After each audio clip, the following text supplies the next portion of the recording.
अगर लोन लेने वाले व्यक्ति की मौत हो जाए तो लोन के पैसे कैसे वसूल करते हैं बैंक वाले? पढ़े लिखे लोगों को भी नहीं है असली जानकारी। इसमें कोई शक नहीं कि बहुत से लोग जीवन भर बैंक से लोन लेते हैं। वास्तव में कोई व्यक्ति अपनी इच्छा से कर्ज नहीं लेता, लेकिन जीवन में कुछ ऐसा हो जाता है कि लोन लेना पड़ता है। हम आपको बताना चाहते हैं कि अगर कर्जदार मर जाए और उसके द्वारा लिए गए लोन का निपटारा कैसे होता है। यहाँ ध्यान देने योग्य बात यह है कि हर व्यक्ति अलग अलग कारणों से लोन लेता है, जैसे कि कोई अपने बच्चे की पढ़ाई के लिए होम लोन लेता है तो कोई अपनी बेटी का विवाह करवाने के लिए लोन लेता है। ऐसे में बैंक आपको विभिन्न ब्याज दरों पर कई तरह के लोन देता है। याद रखें कि लोन लेने वाले व्यक्ति की मृत्यु के बाद लोन का भुगतान करने के लिए प्रत्येक लोन के लिए विशिष्ट नियम लागू होते हैं। हाँ, पर्सनल लोन और होम लोन के लिए अलग अलग प्रक्रियाएं हैं। यही कारण है कि आपको समझने की जरूरत है कि अगर लोन लेने वाले व्यक्ति की मृत्यु हो जाए तो लोन का भुगतान कौन करता है और कैसे किया जाता है। याद रखें कि होम लोन लेने पर घर के कागज गिरवी रखे जाते हैं। यही कारण है कि जब उधार लेने वाले व्यक्ति की मृत्यु हो जाती है तो उधार लेने वाले व्यक्ति के उत्तराधिकारी पर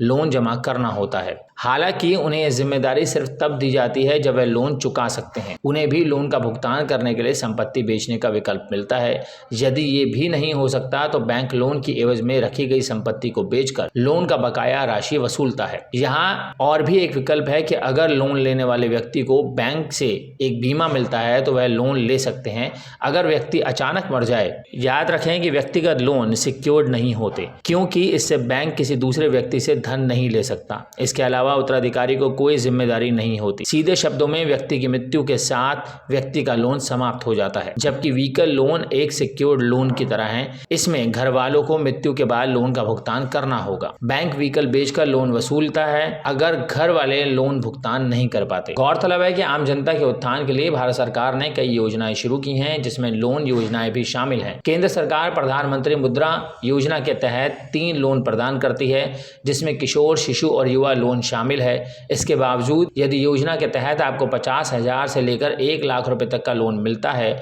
जिससे आप अपना खुद का व्यवसाय शुरू कर सकें। जबकि कुछ बैंक लोन देने से इनकार करते हैं, दूसरे लोगों को काफी चक्कर लगवाते हैं। लोन 3 प्रकार का होता है। हम पहले ही आपको बताना चाहते हैं कि योजना के तहत आप 10 लाख रुपए तक का लोन ले सकते हैं अगर आप खुद का कारोबार करना चाहते हैं। हाँ, मुद्रा लोन 3 प्रकार के होते हैं। शिशु मुद्रा लोन के तहत व्यापार शुरू करने के लिए इसमें 50,000 रुपए तक का लोन मिलता है। किशोर लोन में 50,000 से 5 लाख रुपए तक की राशि दी जाती है। इस लोन को चुकाने पर 14 से 17% का ब्याज देना होगा। इसके अलावा आपको तरुण मुद्रा लोन के तहत 10 लाख रुपए तक का लोन मिल सकता है, जिस पर 16% का ब्याज देना होगा। बता दें कि लोन लेने के लिए आपको बैंक में पहचान पत्र, निवास प्रमाण, बैंक स्टेटमेंट, फोटोग्राफ, बिक्री दस्तावेज, कोटेशन और स्थायी पता प्रमाण पत्र देना होगा। इसके साथ ही आपको GST identification number, income tax return की जानकारी आदि देनी होगी। आप SBI की वेबसाइट पर भी लोन के लिए आवेदन कर सकते हैं। अगर चाहें तो हम उम्मीद करते हैं कि आप इस जानकारी से प्रसन्न होंगे।